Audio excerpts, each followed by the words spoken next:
Hey everyone, welcome to this week's episode of Let's Talk About. I am in the car and I am on my way to Mikhailla's house. It's a 45-minute drive from my house, which, in Brisbane, Gold Coast area, it tends to be like 40 minutes drive to everywhere. But I'm on my way there. Now, just to give you a bit of a heads up, we are going to be talking about Mikhailla's experience of motherhood. So she has a new baby now, a gorgeous little Elle, and she is just beautiful. But last year Mikhailla did lose a baby, and that was Fox. We're going to have a bit of a discussion about how to allow yourself to feel joy and happiness and be at peace when you're still feeling grief. And it's a really, I think, a really deeply personal journey that people go through. And as much as it's an individual journey, that each person has their own experience of what that would feel like and what that would look like for them, there's also a lot of people out there going through the same thing. So I hope that this conversation will be uplifting, inspiring and enlightening for people who are experiencing the grief of a loss of a loved one, but still experiencing the beautiful joy of life and of living. And also Mikhailla is going to be sharing her experience of juice cleansing whilst breastfeeding, and also what that has done for her breast milk as well. So I won't do any spoilers, and you'll have to listen to the podcast to find out what happened with Mikhailla with her cleansers, and she's done 2 recently. So yeah, it's really interesting. Look forward to seeing you there.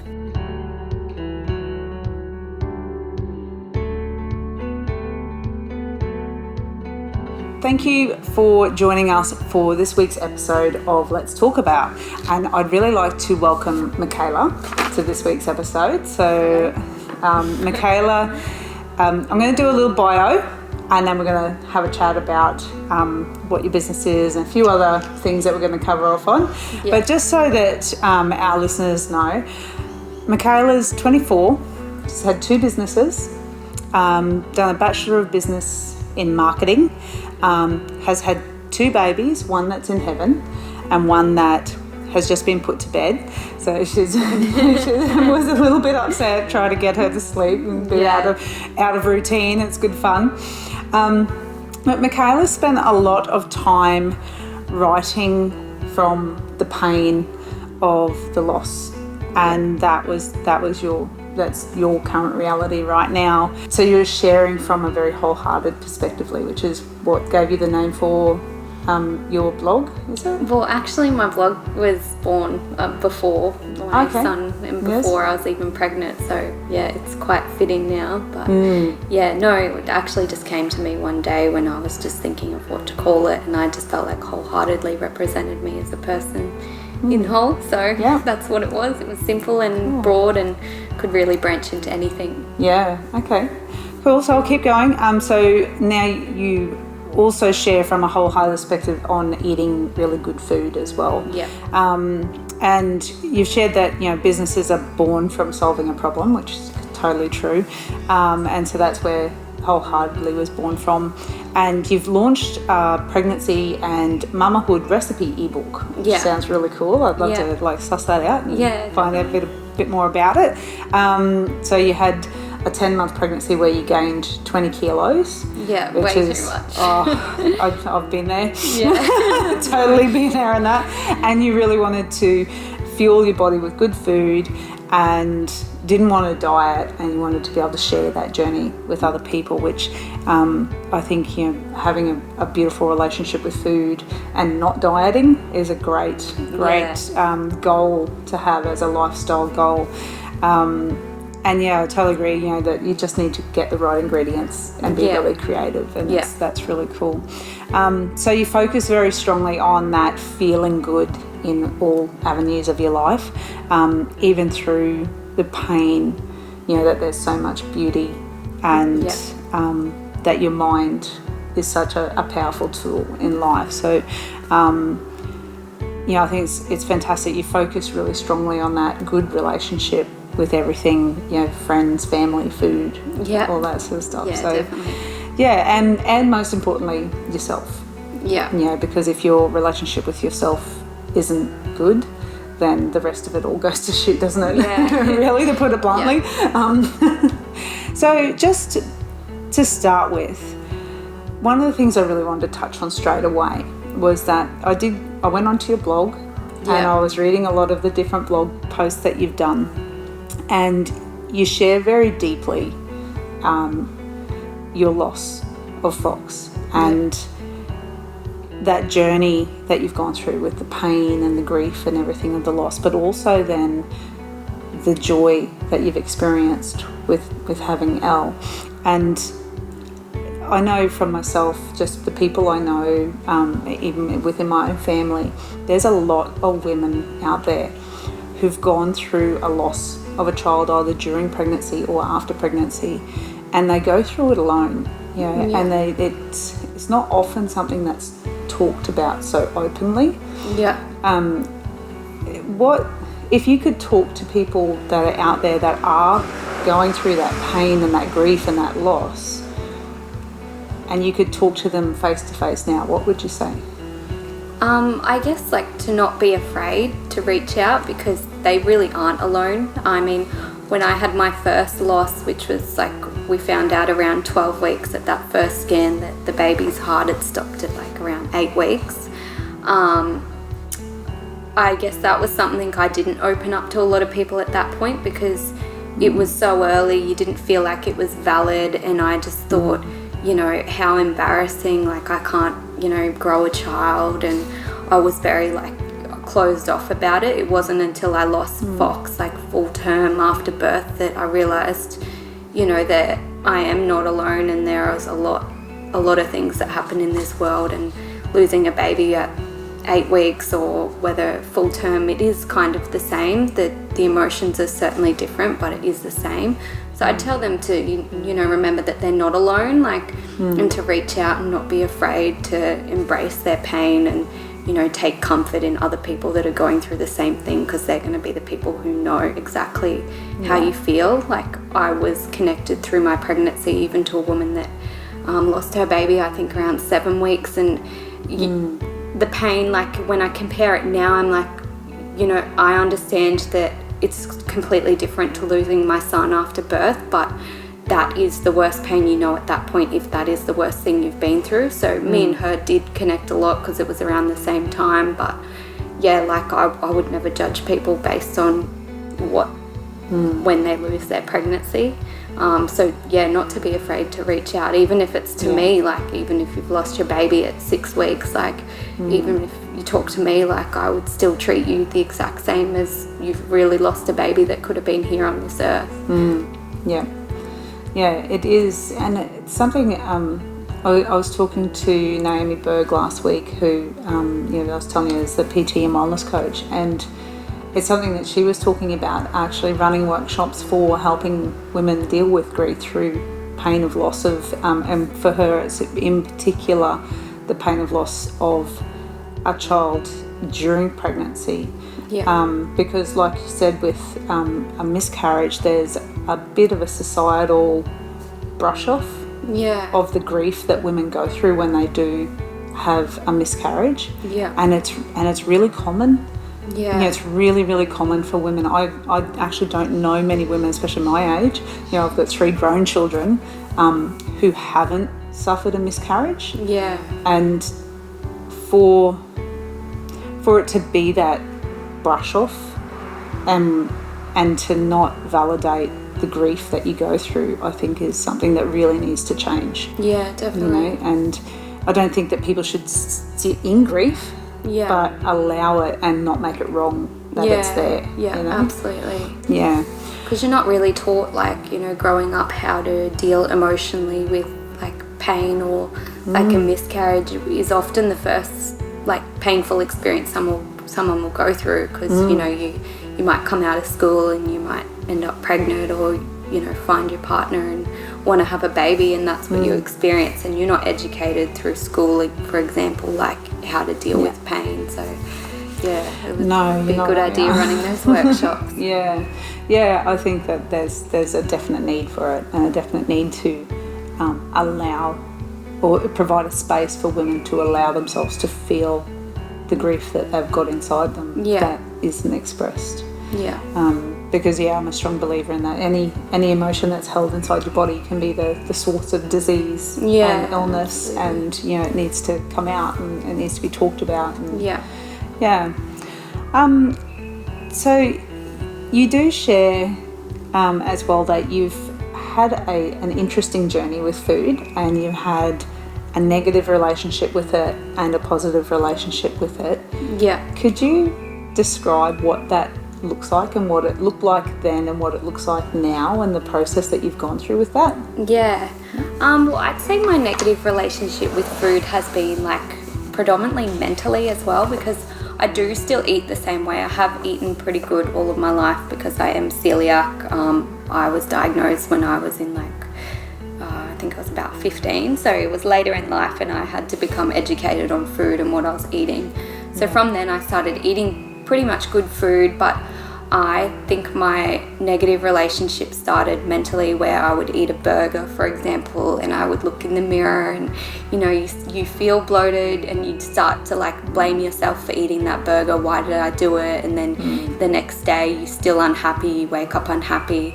And then now my, like, mindset has just shifted in, like, taking full responsibility for the food I eat. So I'll still eat the burger now, but, like, I don't regret it because 90% of the time I'm eating good food, so I'm feeling really good. And if I'm having that burger, it's so worth it, like, you know, for that 10 seconds of enjoyment. And I know I'll wake up tomorrow and I'll be back and eating good again. So I don't feel any regret anymore.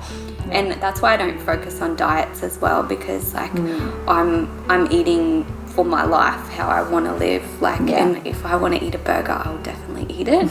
I'll enjoy it. And so now my relationship is just more positive about the way I think about food as well. I don't see it as something that's going to make me bloated or feel horrible. Like, I own it.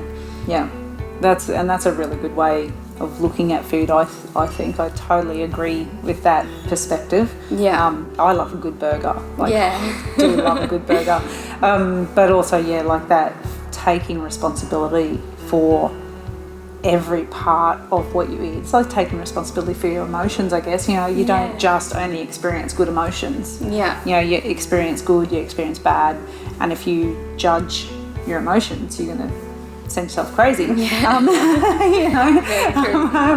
And it's the same with food. I think, you know, people eat good, bad, and as long as you emotionally. And I think the more judgment that you have on it, the worse your relationship gets with it. You know? And I think social media sometimes affects, like, the relationship with food, is because people are seeing a lot of, like, beautifully styled images, and, you know, there's a lot of editing programs as well, and it's opened my eyes up even now too, because, like, I've got friends on there and they feel the pressure, especially postpartum, about, like, bouncing back, and I've realised, you know, those women that are standing there with these beautiful bodies postpartum, they're standing there, they're not sitting there. Like, you know, we're sitting and standing is two different images, and they're not going to take one of them looking not their best. Like, that's what social media is about. So not to put pressure on looking a certain way, but focus on feeling a certain way, because I notice when I focus on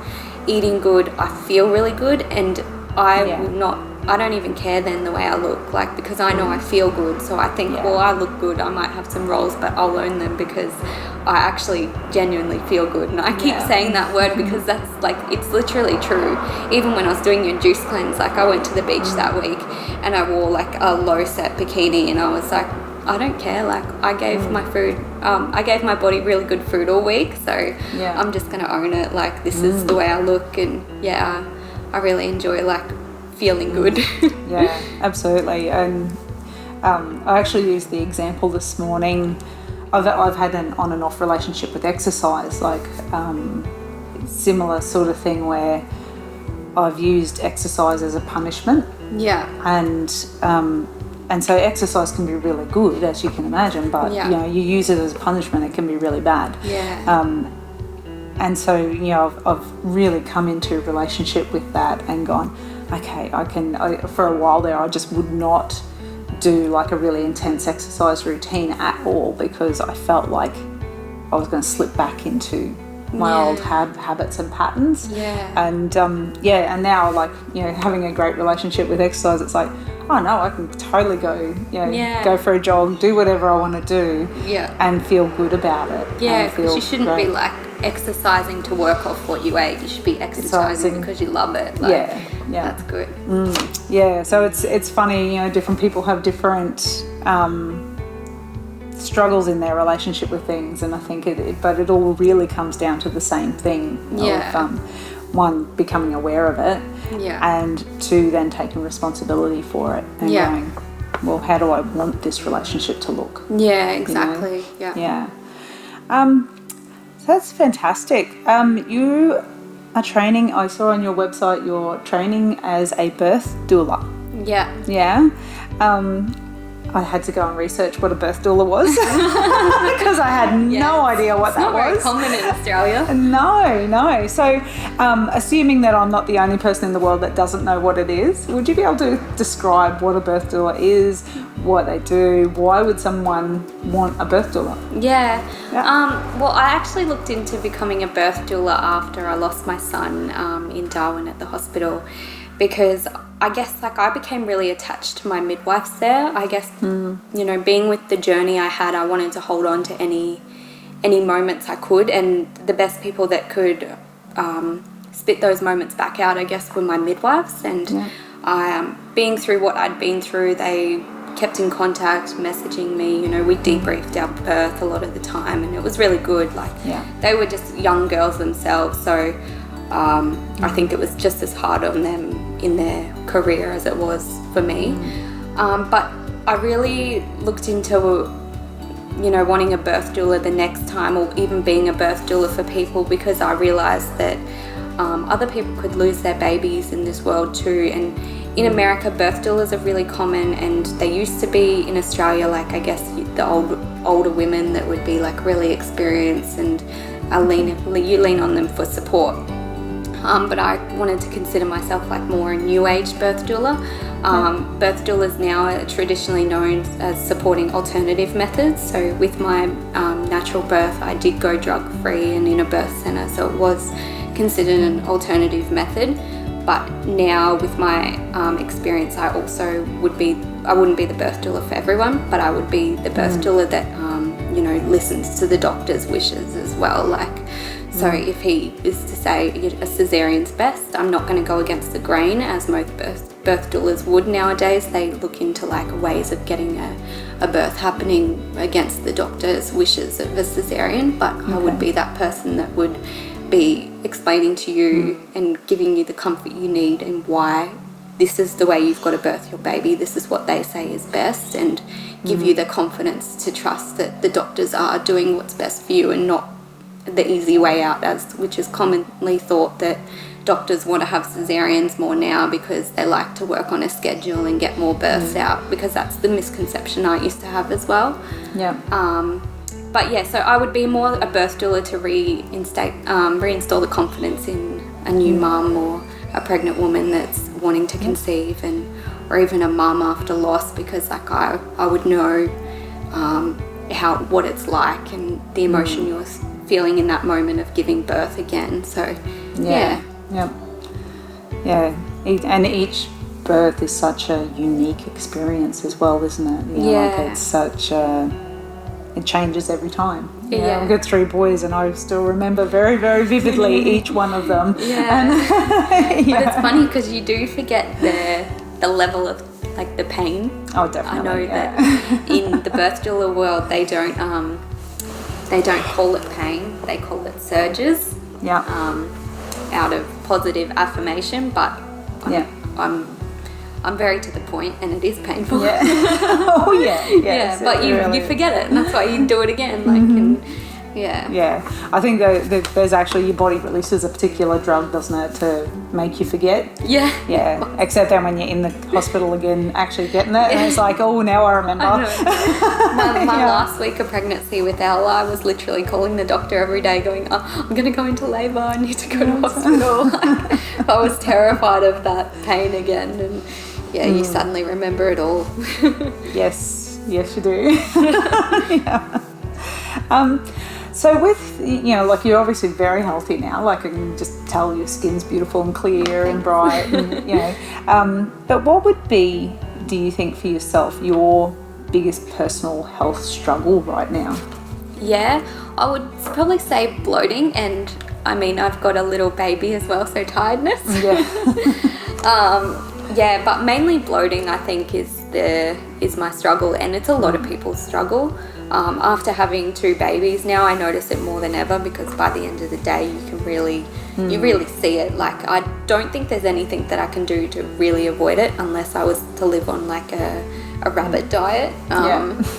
But yeah, so I just own that bloating as a part of a normal woman's life, I'd say. Like, that's definitely my biggest struggle. I still try to come to terms with it mentally, because you might put on a dress and it doesn't look the same way that it looked the day before. But Cool. Yeah, it would be interesting whether or not you experience any change to that from the cleansing as well, because I know that before I did my I've done quite a number of, and I did a really long cleanse, and before that, if I had even a piece of bread, I would literally just be like, oh, and I'd be in so much pain, and it was just horrible. So I avoided bread at all cost.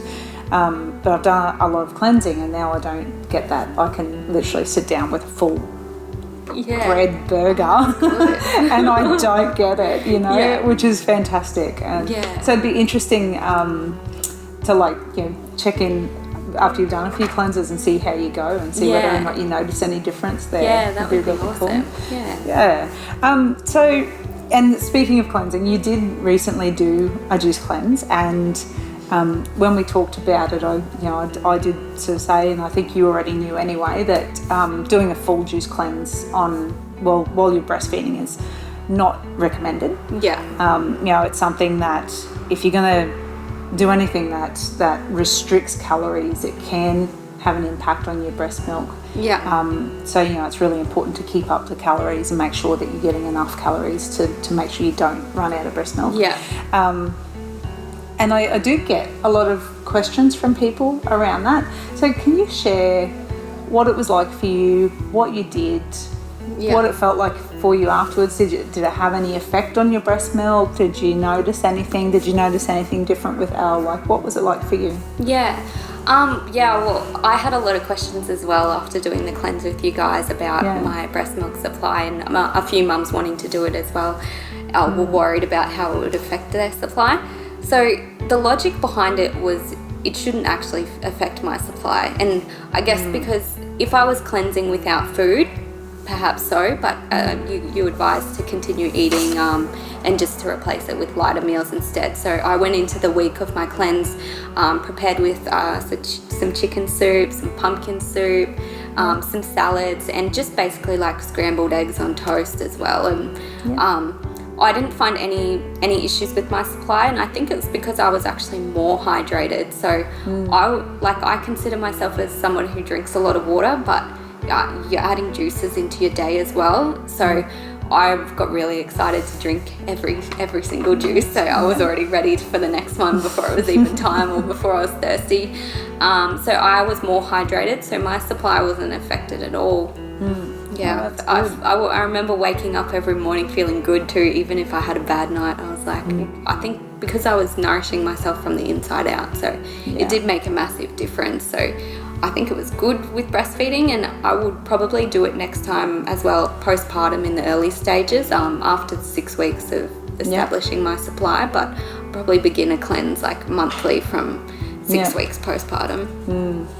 And I definitely, I know from myself, when I cleanse, my sleep is the thing that I love. Like I wake up going, I feel so good. Yeah. Yeah. It doesn't happen often. So when it happens because of the food you're consuming, it just makes it just goes to show how much like food and drink impact your day to day and the way you feel and your body and the way it works too. So yes, it does, doesn't it? And, it has a huge impact, I think, maybe more than what people really realise. And sometimes it takes something like a cleanse to notice the difference, and that's actually what got me into even owning a juice company. Was I did a cleanse once. A partner who said to me, maybe try a juice cleanse, and I actually thought he was crazy. I thought cleansing was a load of shit. I thought it was just, and I was like, and I ended up agreeing to do it. And when I felt the difference was when I was like, wow, I need to make some changes to my diet. I need to make some changes to the way I do, X, Y, Z in my life. And it was a real instigator of change for me, and eventually ended up, like, I loved it so much I ended up creating my own juice company. Not quite. I still have burgers. Burgers and beer. It's funny because when I finished my cleanse, that was the first thing I thought too. I messaged straight away saying, oh my God, I need another one. It was so good. Like, it really was. Like, and that's why I've really enjoyed doing it with you guys. So it's definitely a winning product. Awesome. That's cool. And just to finish off, I read your blog that the 10 things that new mums hate, and I laughed, and I thought, I remember that.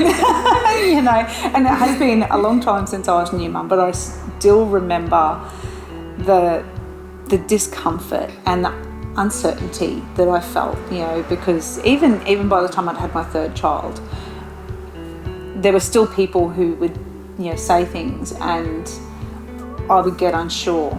And I'd be like, I really don't know what I'm doing, and it can get really, really quite nerve-wracking and uncomfortable, and and get emotional, and you're already emotional. You just had a baby, your body's all over the place, and then someone goes and gives you some crap advice, and you feel like you question everything. Everything.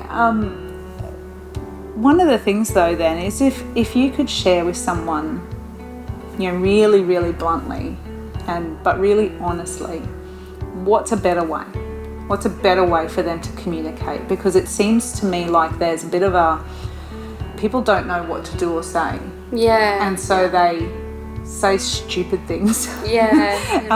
Because they're unsure of themselves. Well, often, I feel like often it's probably just, a new mum taking it the wrong way, but you are just trying to do your best. So, like, when people give you advice, which often comes from family members, to be honest, they straightforward and it's because they've done it before. So, but what they forget is it's been a long time since they've had babies too, and nowadays they've learnt so much more. A mum in the old days would put their baby on their tummy, or give their baby honey on a dummy or something. That now they know better and not to do those things, and so I think really someone wanting to give advice should really just sit with the mum and first just listen and see if they're asking for advice, see if they want it, because often you might be talking about something and my baby is sleeping terrible at the moment, and a mum's like, oh well, if you try this, but you're not actually asking for advice. You might just be having a bad day, your baby, but then you might then begin to question everything you're doing, so